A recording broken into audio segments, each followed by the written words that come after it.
now though? Everybody's writing now to say yes. Yeah, it's the difference between green and white. Okay? At some point we'll take a picture of the screen and you'll all understand. You know?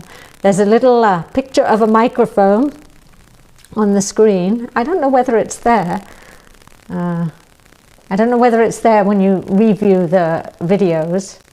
But there's a picture of a little microphone, and if it's white, it's not working, and if it's green, it's working. You know, why don't they just keep it like red and green? You know, just like the traffic lights. This would be very helpful.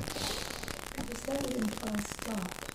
Oh, that would imply stop, and it doesn't even exist, maybe. The green we can get for go, but when it's white and it's, you know, not working, that's the thing. Okay, namaste everybody. And I see we're a little late, and I'm hoping that some of you are going to stick around for some fun and games in Sanskrit after this, okay? Om Sahana Bhavatu Sahanao Bhunaktu Saha Viryam Karavavahai Tejasvinavaditamastu ma Vidvishavahai. Om Shanti Shanti Shanti. Okay, I'm realizing I don't think I do have a copy of the verses here, and that's for Sanskrit. I also have an infant reader. So, what's the answer? Are you the possessor of knowledge? Let's start there. And, you know, as we were trying to get the equipment running, with or without sound, we were discussing whether or not one was the possessor of knowledge. And there's a consensus here, I think. Well, there's a two-person. Are we the possessors of knowledge? No. Okay. There's a consensus here, absolute consensus. Does one possess knowledge? And let's see if we're all, good. And so what would some of the reasons be? We'll have a more interactive class today, huh? And get Janani ready for teaching Sanskrit. So sure we are the possessors of knowledge? No. I'm sure that, okay, yes. All right, so some of the reasons that we're not the possessor of knowledge. If one was the possessor of knowledge, what does that do to the whole teaching? That there is nothing here but Ishvara, but Bhagavan? It kind of contradicts it, right? There's the subject, and it's possessing, and it's, in Sanskrit, I'll try not to start the Sanskrit class too early here, okay? So in Sanskrit, we say, possessing what? And that makes our second case the object case, right?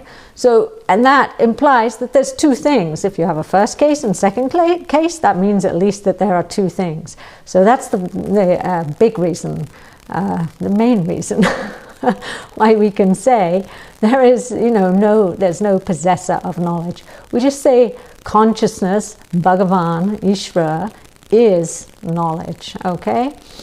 So, yesterday we had such fun. Everybody was so relaxed that everybody was asleep. It was very nice to recognize that everybody was fast asleep, nicely relaxed, and it's good when Vedanta does that. It means that lots of punya is unfolding. So it's nice to participate in everybody's punya and see, the nice peacefully sleeping. And sleep during Vedanta classes is the best sleep, as Puja Swamiji says. Very safe place in order to, have your sleep. So we're not the possessor of knowledge. So then what is this knowledge? It has to already be there, this knowledge. So if knowledge is already there, is it one's own creation? Not only are you the possessor of it, but is it one's own creation? Well, it can't be one's own creation. We do create, definitely, okay? Pratibhaska, we do create, But knowledge, I'm not sure we create. So we don't actually create knowledge. Knowledge is already there. If you remember yesterday, we talked about all these various orders. So it's like this, they say Isaac Newton, right? That he was the one who, I don't know how, I think they used to say discovered gravity. You know, yeah, even that word discover, I guess dis and cover, you know, if we start passing our English words, you know, you dis the covering. You know, dis is a slang word, I think. You know, you get rid of it. It's like, I'm going to, I don't need that. That's dissing something, I think, in English. So you dis the cover, and the cover of what? The cover of what you didn't understand before, and underneath you find, oh, gravity, for instance.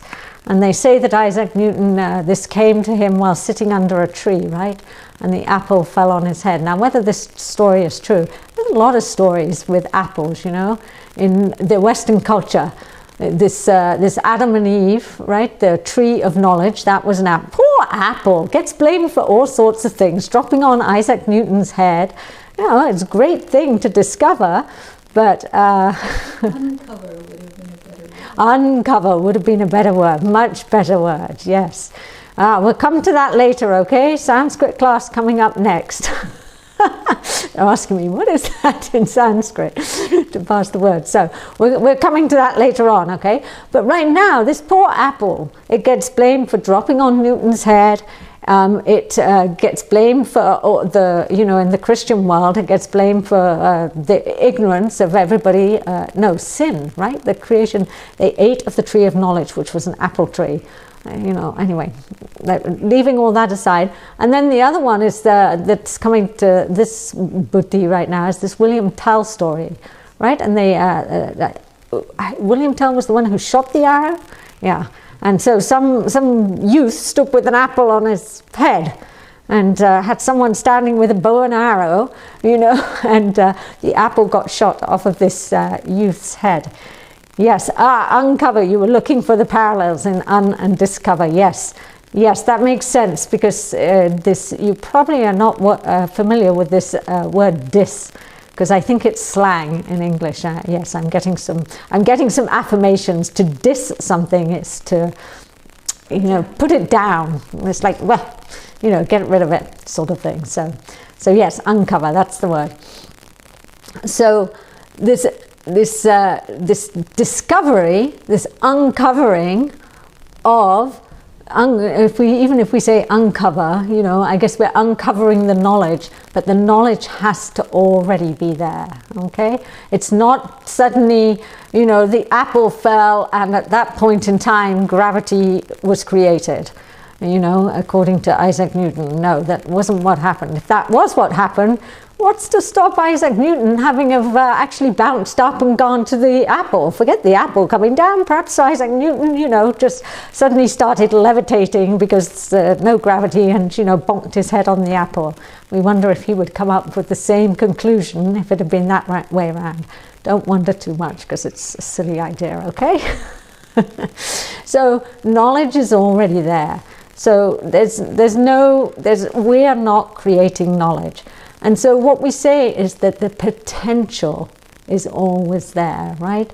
And why do we say the potential? Because somebody might say, well, you know, all these medicines that get created, you know, that get, we make these medicines, we're the ones who put this chemical together with this chemical. It's always chemicals, nothing natural in the Western allopathic, right? So it all goes together, and all of these, this chemical goes with this chemical, and you take that and it's going to impact this which you don't want, but it's also going to impact all these other things that you would prefer were working properly, but they're going to go out of balance if you take this. So we say that we are, you know, we are the inventor. I think this is the word we use. We are the inventors of something. You hear this a lot. And really speaking, inventor of what? There's an order there. When this comes together with this, the potential is there, it's going to create this. And you can't even say, well, what about the tree? How, you know, where does the tree come from? Well, the potential for the tree is actually in that tiny little seed.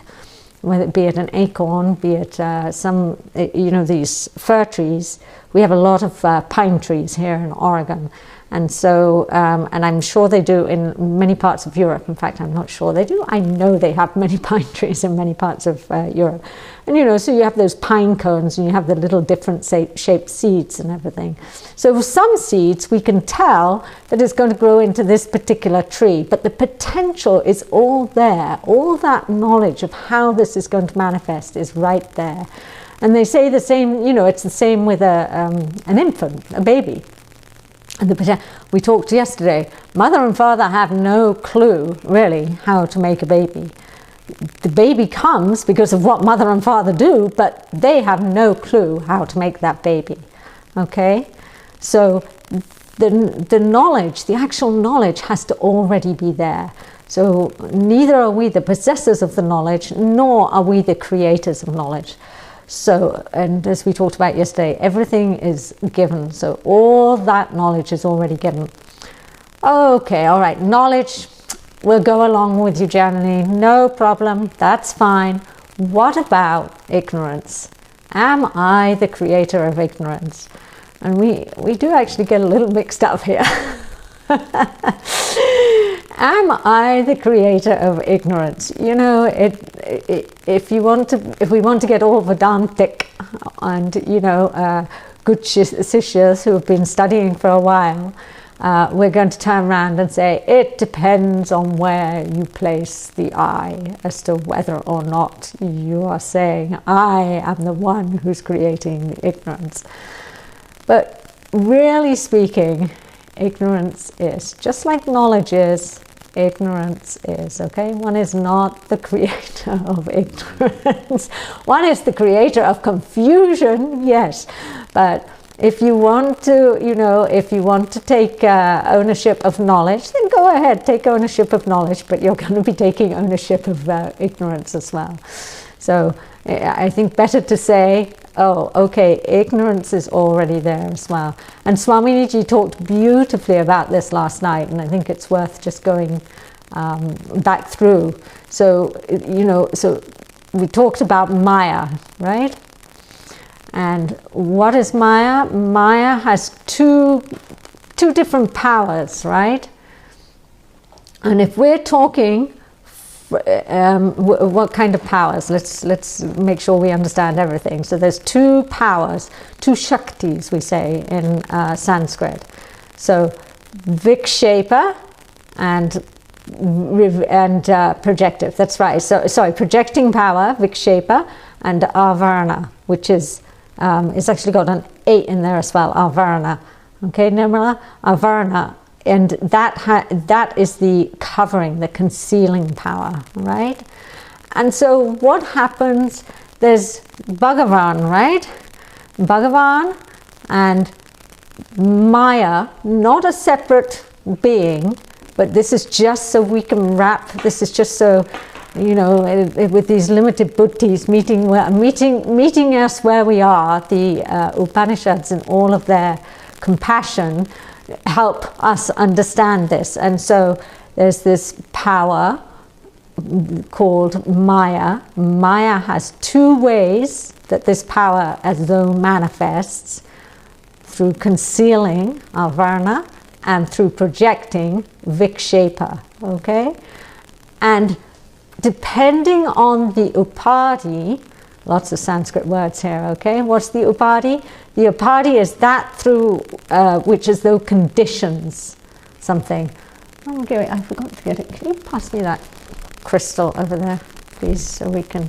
And often what we get, we start thinking that an upadhi has to be something. Thank you.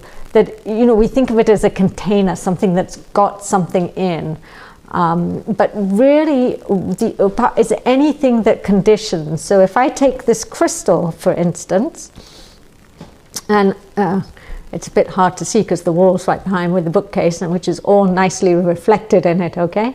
Actually, we should put this and have Swamiji, Puja Swamiji reflected. But I'm not figuring out how, everything's back to front. Anyway, there we go. Now we have Puja Swamiji. Actually, coming through the crystal. So the crystal is actually clear, although in this crystal, there does happen to be one little flower. And I don't know if Laura's here today, but she might recognize this. Let's have a look and see if Laura's here. Oops.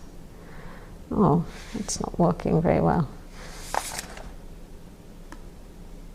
No, Laura's not here today. So there's a story behind this crystal that Laura would know about. Anyway, there's a little flower in this crystal. But just ignore the flower for right now. And if the crystal comes in front of the shawl here, what happens? In front of the dupatta, what happens is it goes pink, right?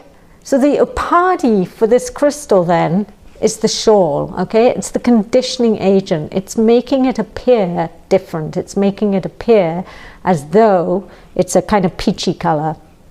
All right, so that's what upadhi is. It's something that conditions. So depending on what that conditioning, I don't want to say agent, but what that conditioning substance is, okay, then what happens is this consciousness, which is Bhagavan, which being Bhagavan, there's this Maya, manifests as though differently, okay? And so from the collective level, what we can say is that it manifests as Ishvara, okay? And from the individual level, we can say it manifests as Jiva, okay? And so what is the difference? With Ishvara, the upadhi is slightly different, okay? As though slightly different. The upadhi there's some difference than the Jiva, which has this mind, which is what we say is the as though conditioning agent. And then this mind, of course, takes that and just runs with it and attaches itself happily. It's not the mind, it's really the consciousness, It attaches itself to the body, to the senses. And so all of that, okay, is the reason that this Maya Shakti is able to, as though, have this avarna, okay? All right? Are you all with me? I hope you're all with me. We'll go back through it. So Maya, with its two powers, has the ability, depending on the upadhi, to manifest either in a way that is all knowledge without any limitation, or manifest as in a way with this covering, with this power that makes it seem as though one is limited, okay?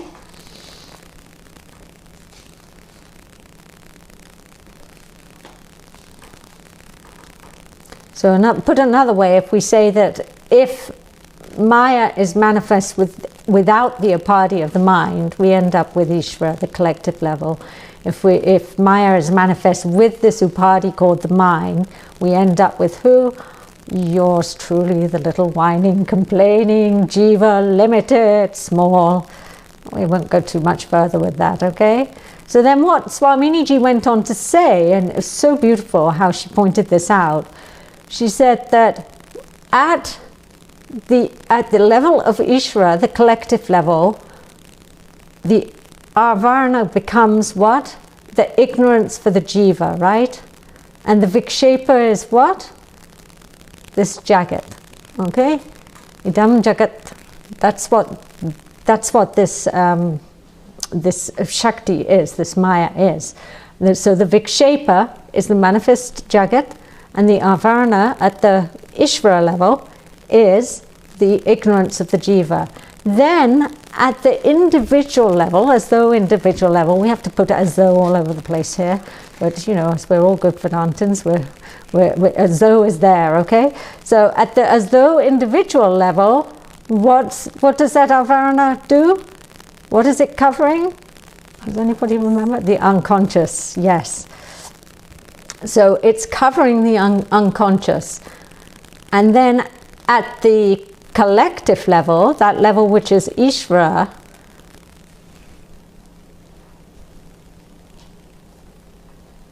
it's covering what the covering is the ignorance of the jiva, right? And so now go back to vikshepa at the individual level. What is the vikshepa? What's the projection that we all happily go around doing? There isn't a Sanskrit word, pratibhasika, but it's they don't like me. This is what Swamini was saying last night. They don't like me. I'm a donkey. All of these things, that's the projections that we have for the world. Yes, that's right. Basically the emotions, all of these. Okay? All of these self-judgments, criticisms, it's endless. It just goes on and on. So now, what Swamini was pointing out, she said, what has to be removed? At the collective level, what has to be removed? Is the avarana, right? Is that right? So at the collective level, we have to remove that avarana. Why? Because that is what's causing this sense of limitation within the jiva. That's the avidya, that's the ignorance that needs to be removed. When we remove that, what goes at the individual level? Do we need to remove the avarana at the individual level? And Nimala's got it. I think if you answered this, yes, it goes away. What goes away is, of course, all of the mistakes, the pratibhasika, okay, the projection that the jiva makes. So very beautifully, Swamini put that last night. It's worth, if you missed that class, it's really worth going back and listening again.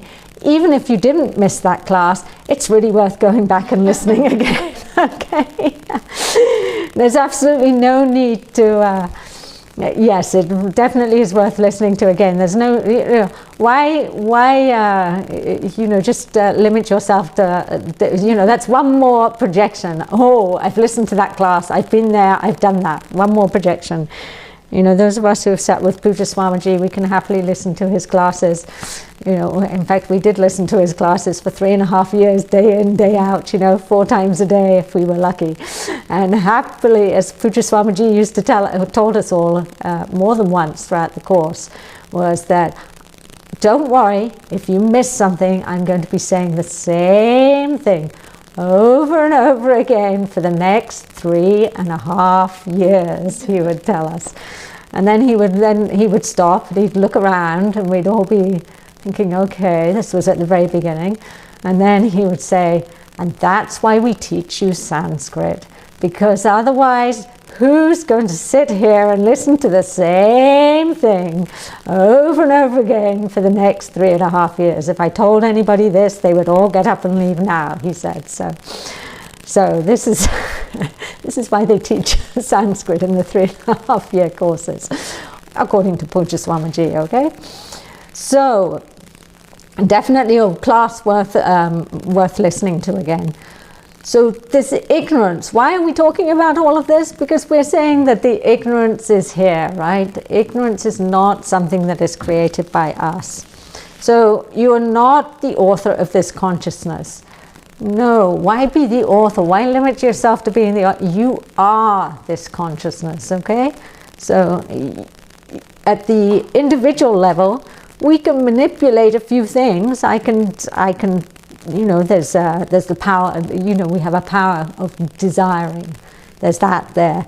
There's the power to create, as though, usually confusion. That's usually what we create. But we also talked yesterday about recipes, impossible recipes. Nobody has, I will say, nobody has written and sent me a recipe which has no eggs, no gluten, no potato starch, for cake, mind you. This has to be for a cake. Many recipes without all these items that are not baking.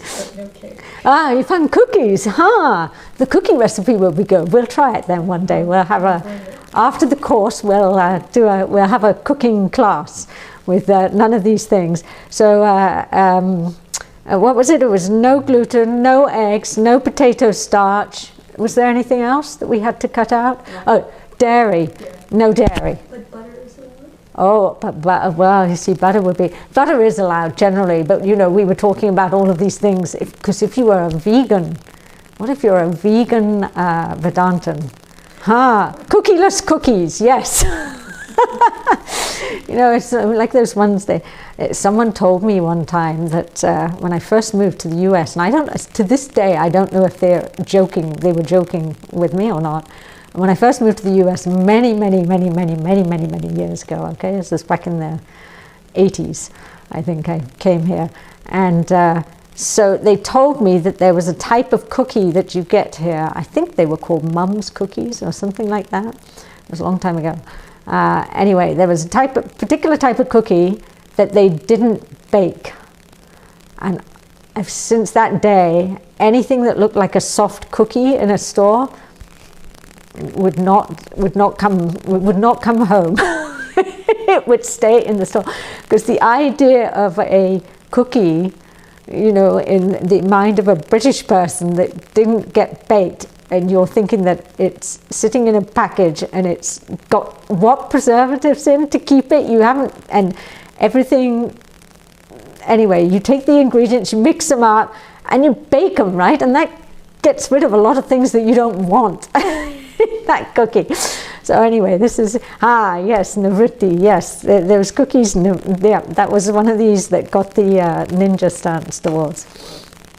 Thankfully that comment never came out in front of Puta Swamiji, because probably one of those cookies might have had to go in to let that go. So, coming back though to our ignorance, okay? To our ignorance and it already being there, and then the powers that we actually do have. We have a little bit of this ability to desire. We have a little bit of the ability to create something. And we have the ability to come to know things. But we don't have the ability to create this knowledge, okay? Unlike Bhagavan, of course. So Bhagavan has it all, right? So Bhagavan is both what we call he's the material cause, right? And the efficient cause of everything that's here. Okay, so if there's only one thing here, Bhagavan. And it's great when there's people sitting in front of you, because you get feedback and then you know that maybe there's some more explanation needed. So there's only one thing here. So this Bhagavan, if Bhagavan's going to create this Jagat, what's Bhagavan going to create that out of? The usual story we tell is that, you know, is Bhagavan going to like go next door, knock on the door and say, excuse me, I'm just trying to create a Jagat. Have you got a cup of sugar? I'm missing just that one thing. You know, could you give me that sugar? That will help in this creation. We need to sweeten things up, you know, because what's happening right now, these whining, complaining jivas, you know, they definitely need a little sweetener on them. So, no. If Bhagavan is creating, it has to be both the intelligence, right? And also has to be the material. And this is where we go away from all the other theologies completely, where, you know, they talk about God being the maker, the creator. But if we ask the question of them, okay, all right, so God's the creator. And then, so where is this God? You know, and so many people will say, well, God's sitting in heaven. And then, of course, the young innocent child comes along and says, well, if God's sitting in heaven and God's the maker and God created everything, who created the heaven that God's sitting in? And then you have to stop, you know, and this is a point when a parent might turn around and say, you know what, some questions are just not appropriate to ask, and would you stop asking questions? You're always asking questions. Haven't you got something better to go and do? So these questions just, you know, can't be answered. But we ourselves in our inquiry can go down these roads and have a look. So there are a lot of impracticalities about this heaven, this idea of heaven. For instance, there are some theologies that will tell you, well, God is in heaven. Why is God in heaven? Because on the day of judgment, you're going to go to heaven, and that's where God is. Okay, God's in heaven. So then that means that God's, not really here in this jagat, this world here, this universe. No, God's everywhere. So then, of course, the question comes, okay, so God was everywhere, then on the Day of Judgment, takes a quick dash and heads up to heaven. No, God's always in heaven and always in this creation. So, one has this idea perhaps of God, having lots of faces pointing all around. It's very hard to imagine how this God, one can go and sit with God, be with God, on the Day of Judgment, and yet, God's busy being spread all over the place as well. So I'm not, how does one interact with this? So there's one issue there. And then you could say, even if you end up in heaven, we talked about this yesterday, who's going to heaven? There's complaining, whining, moaning, jiva, who's got all of the conditions. And let's say that the body, somehow magically you get a new body to go to heaven. Still the mind is there. Still something's going to be wrong. There's only so, and isn't it going to be really boring if everything's just so perfect all the time? And if one gets bored, what happens? One starts looking for things to, pick holes at and, see what's wrong with this, what's wrong with that. And so then you can say, well, what's the point of having this heaven? Everybody's going to start contradicting each other and getting upset with each other. And so you can say, well, maybe there's more than one heaven. And this is what a lot of these Abrahamic faiths, they were, it's like there's God with this name, and there's a heaven, and then there's God with this name, and there's a heaven, and then there's God with this name, and there's a heaven. So maybe there's several heavens going on, but then that means more than one God, and all of them say there's only one God. So it's very, very problematic, this idea of heaven. So how did we get here? Oh, because we were talking about creation. Okay, all right. Bhagavan is both the material cause and the intelligent cause of the universe. Puja Swamiji used to have a lot of fun with heaven. That's why, whenever we sit down to talk about heaven, Puja Swamiji is right there. So many different stories about it.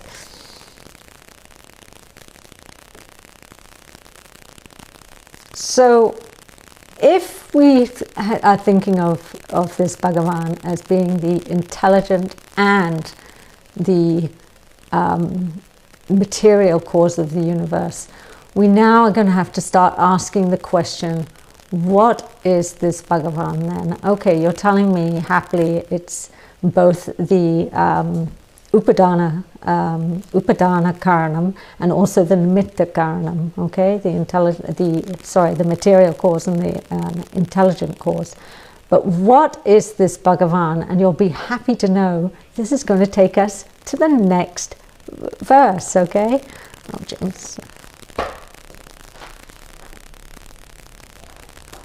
Yes, that's very true, James. Yes, they sometimes reason that his influence, knowledge spreads everywhere, so he's omnipresent, even though he's actually sitting on a throne in heaven. Yes, I forgot about the throne. What kind of throne can because most of them are going to tell you that God is formless. So what kind of throne is a formless God going to sit on? That's another interesting, another interesting thought. Such fun to have with. With this idea. It's not that we don't have heaven, don't get me wrong. We definitely have heaven, only we don't call it that because we don't like to, it's why we don't use the word God actually, because there's so much baggage, yes, so much baggage already attached to these words, and so we call it Swarga, right? And so that Swarga is it's a place where one goes based on what? Based on one's punya. So if there's enough punya in the accounts, and Chitragupta says, yes, we're going to manifest all of this punya at once for you, then you may get a chance to go and have a stay in heaven. How long that stay in heaven is, Swarga is, it's based on what punya is actually manifesting at that particular time. And and when the punya runs out, Pujya Swamiji always used to wonder, was there a little trapdoor so you would be sitting, somewhere happily listening to the concert, or maybe at some banquet, the food, like Swaminiji talks, you just need to waft the food so you don't ever get stomach ache from overeating. You don't have to deal with any of this other, digesting food and all these things. We don't have to do that. But you're sitting in your concert, or you're sitting at the table, and suddenly your punya runs out, and whoop, the trapdoor opens. Down drops the unsuspecting jiva, and suddenly, finds itself somewhere where it doesn't want to be. It's going to probably be born as a human, because there was punya obviously generated enough, so it'll come back. So yes, show is over. So we can go back to Panchadashi, right? The light of the theatre lamp, right? The show is over, that light goes the light of the theatre goes out, but the small lights lighting up the stage go out, but not the big light that Vijayaranya is talking about. Okay, so now we are going to move on then and answer the question, well, what is this Bhagavan? And so we are going to start our fourth verse, which is actually from the 9th chapter. So far we've been in the 2nd chapter. And the 2nd chapter actually does have, it's the complete teaching. We didn't chant today. Okay. We'll chant the verse we just did first, okay? It's great getting so much feedback from everybody. I think it's the 3rd verse on yours, and it's 55. In here, I believe. Yes, so we'll chant it all together, okay? Ready? Prachahati yata kaman sarvan patamano atmanyevatmana tushtaha stitat prajnastatochyate. Did everybody get the meaning as we were chanting it? Let's quickly just go through, okay, just to make sure we've got all these words here, adding them to our vocabulary. So, prachahati, giving up, okay? And then yada, so when giving up, we should really do it in some kind of order. Let's try that. Pata, okay, oh Arjuna. Tushtaha, everybody remembers that word. I'm not even going to translate it. Tushtaha, we spent, we had some fun with that one. We like that word. If I just tell you we like it, then we all know what it is, right? So, Atmani, eva Atmana, in himself and by himself.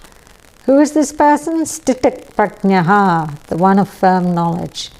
And when does this all happen? Yada, when, prachahati, when he gives up, or when one gives up what? Sarvan kaman, all of the desires. Which desires? Where are these desires? Manogatan, that are in the mind, okay?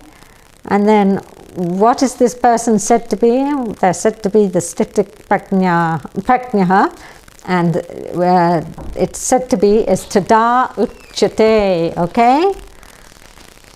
All right, so now we'll move on to our next verse, which is, like I say, the fourth one on your paper. And if you've got the Gita sitting in front of you, it is chapter 9, verse 4. Maya tatamitam sarvam. Maya tatamidam sarvam. Jagat avyaktamurtina.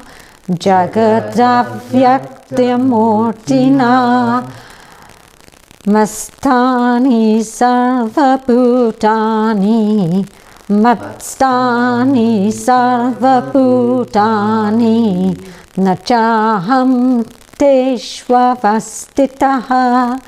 Nachaham tveshvabhastitaha. Sorry, teshvabhastitaha. Sorry, it's coming. Not enough water. Okay, so maya tatam idam. Usually we see that word tat and we say that, right? But here, what we're saying is tatam, so pervaded. So something's pervading, and what is it pervading? Idam sarvam, all of this, it's pervading.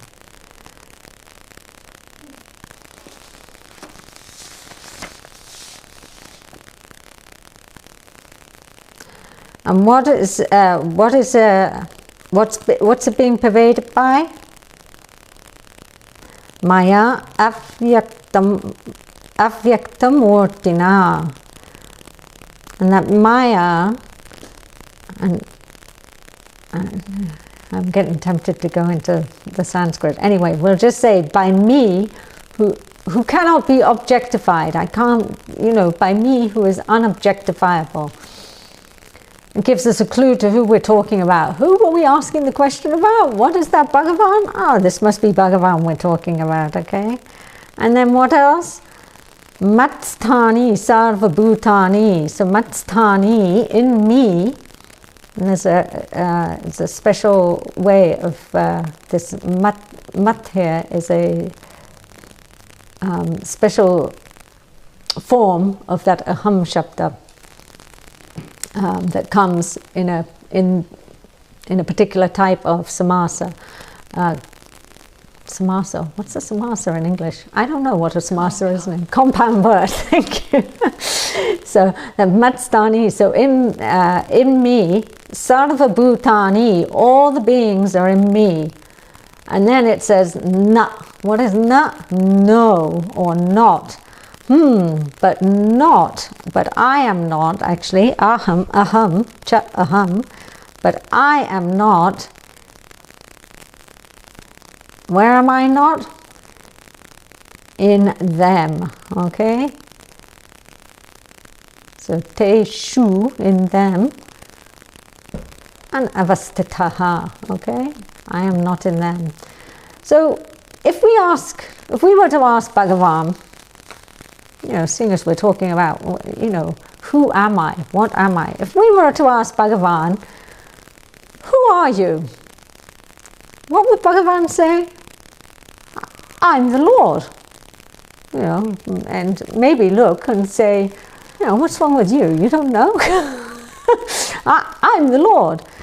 If you ask any of you who you are, if I ask any of you who you are, what are you going to say? Well, I'm so-and-so. I'm this person. So what's the common piece here? I am. So that I am is the truth of what is. So, and Swamini Ji will often say, I is. Okay? I is. It's not grammatically correct, but I is. So I am. So the common is I am. And what is that I am referring to? Consciousness, that which is conscious. Most of the time, except for in Vedanta classes. Well, I was still conscious, just in a nirvikalpa state. So, with reference to the whole manifestation, consciousness is called what? Bhagavan, right? With reference to the individual, consciousness is called yours truly, Jiva. Okay? So, when Bhagavan, when the Lord is saying, all of this is pervaded by me. Everything that is here is pervaded by me. And we just finished talking about that Bhagavan is both the material cause and the intelligent cause of the entire universe.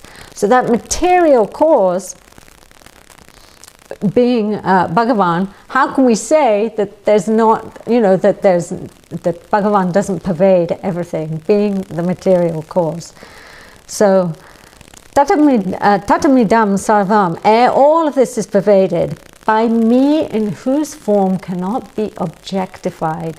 So why has Bhagavan said this in this particular way? If you just say, I'm not objectifiable. If Bhagavan were to say, I can't be objectified. Okay, so now I'm sitting there. Okay, you can't be objectified. That means no form. That means we definitely can't get a hold of you with the senses. That means if I can't get a hold of you by the senses, then do you really exist? Is there anything there at all? This might remind you all of what happens with the Buddhists, right? Shunya, nothingness. So we can go back to nothingness.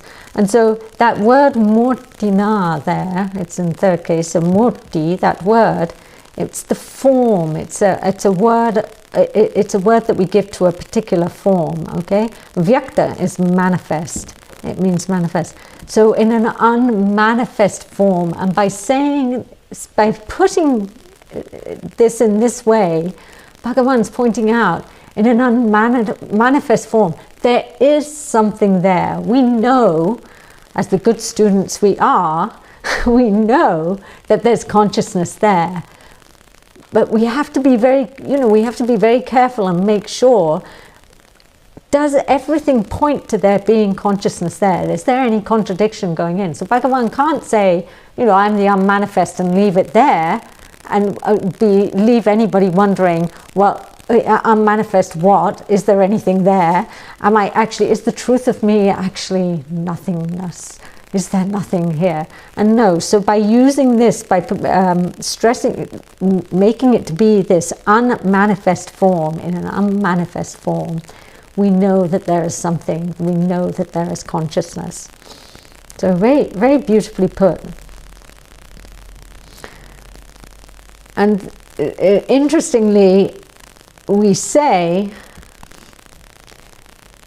yes, James, that's exactly right. So what we say is that all of their beings have their being in me.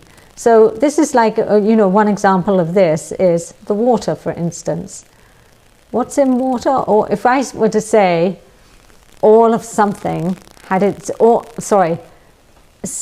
whole bunch of things have their very being in water, what could we come up with? Seas, oceans, rivers. Seas, I don't know, because sometimes they say the Pacific Ocean, sometimes they say the Red Sea, right? And the Black Sea. And the difference between the two, if anybody knows the difference between a sea and an ocean, I don't know if they're used interchangeably or if that's just a form. But maybe there is some difference, and maybe for, given that this English language, so, now we're going off on a tangent, but we'll have fun, we'll just go off there for a little bit. But maybe this English language, because it came off of this little tiny island, so there was a lot of words for the water around, because you can't go any one direction in England without hitting the water very quickly. And so maybe there was a lot of different names, like channel, there's the Channel, then there's the sea, the Irish Sea, and then the Atlantic Ocean. So maybe there is some, to get from being a sea to an ocean, there has to be some size thing going on. A bit like the Eskimos have so many words for snow. There's a damp snow, I don't know any Eskimo language, okay? But there's a damp snow, there's a dry snow, there's a sleety snow. So many words for snow they have. So maybe this is why sea and ocean. But the point here isn't about why sea or ocean are called what they are. The point is, we're saying that something can support so many different things. So this water is, we can say, all the waves, all the rivers, all of the oceans and seas, all the waterfalls, I think that's what this was, all the waterfalls, or the rain, there was the rain, all of those we can say are in water. So we can say it's all sustained by the water, but then on the other hand, Bhagavan says, Natcha aham teshu avastita her, okay? But I am not in them. I am not in any one of them, even though they exist in me, okay? And so this is our A is B is A, the beggar is the actor, but the actor, A is not B. The actor is not the beggar, right? Because the actor may be at any time a beggar, a rich person, a villain, a hero, and any other number of roles that this actor might take on. So this is and I think that's what you're saying here, James, is that we say that the beggar, the B, is A, but A is not B. And so this is the very thing that's being talked about here in describing what Bhagavan is.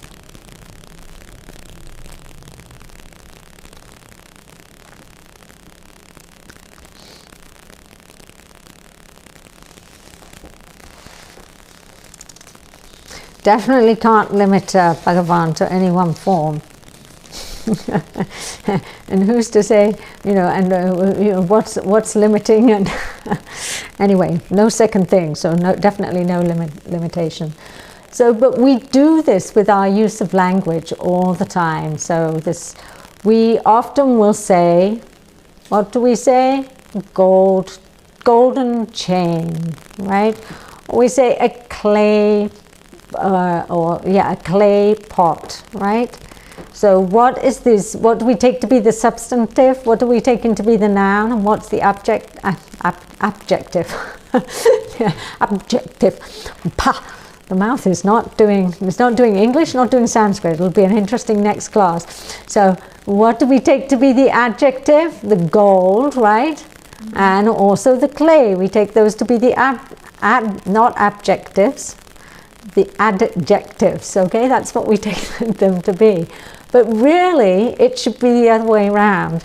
And when, as Puja Swamiji used to say, it should be chainy gold, and then would immediately follow that up, and this was a political joke, immediately follow up, but chainy gold is not a good thing to say if one's in America.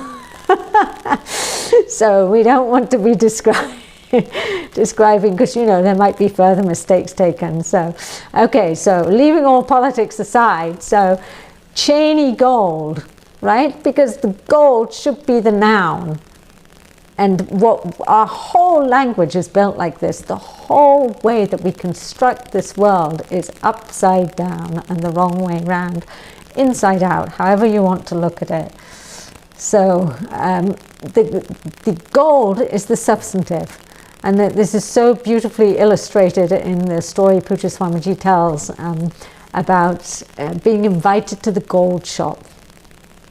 Which gold shop? The gold shop of one of his students. So somebody had gone through the 3-year course, obviously had spent much time in Nirvikalpa throughout the classes, throughout the whole course, and wanted Puja Swamiji to come and bless this new shop that he had opened up, a nice new jewelry shop.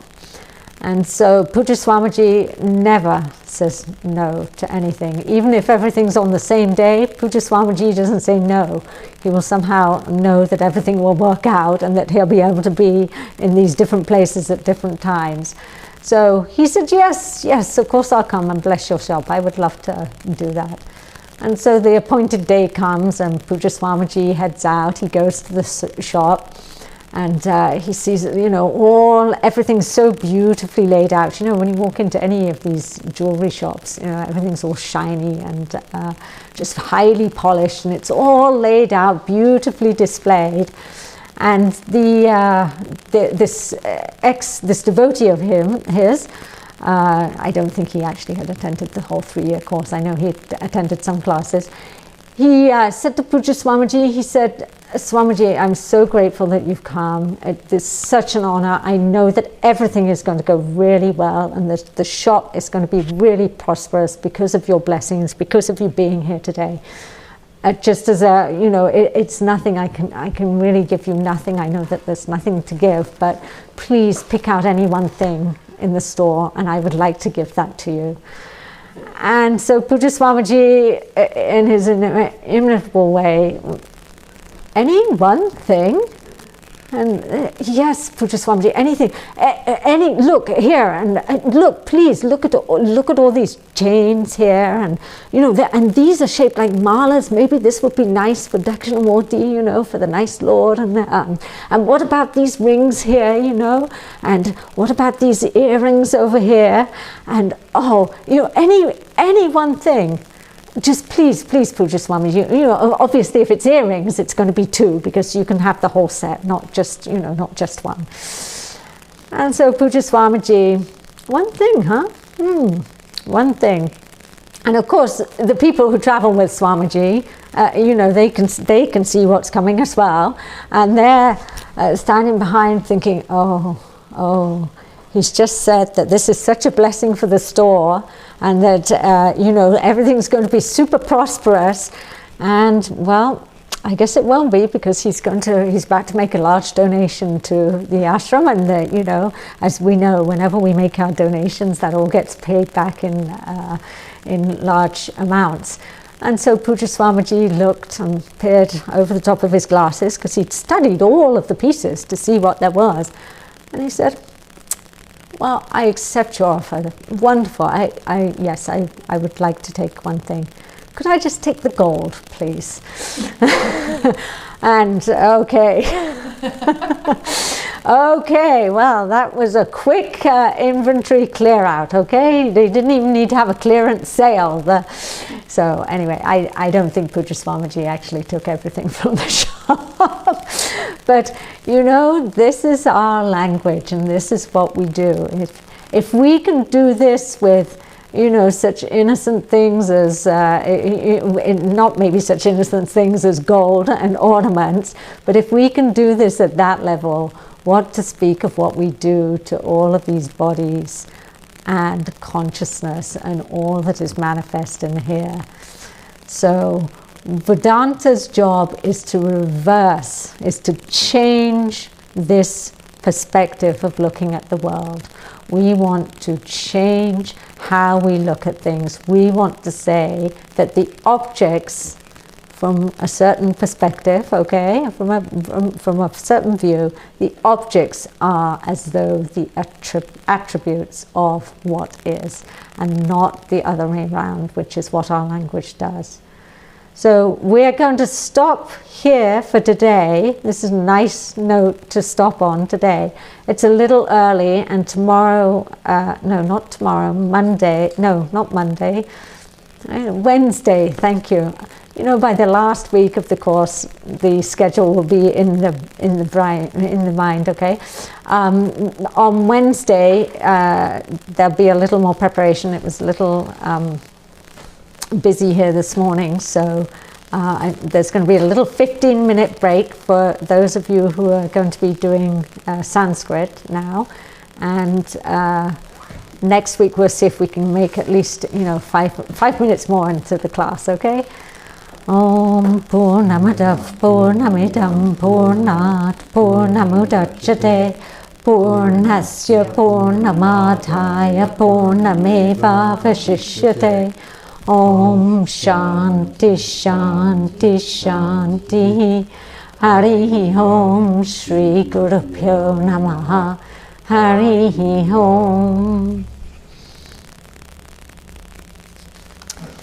No problem, James. We'll try and remember to record them.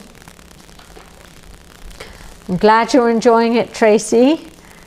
And you'll miss no problem, Nirmala. I think it's going to be pretty much review. And thank you all. And I will see I'll shut this off for a few minutes, and then I'll see those of you who are here in 15 minutes or so. Okay?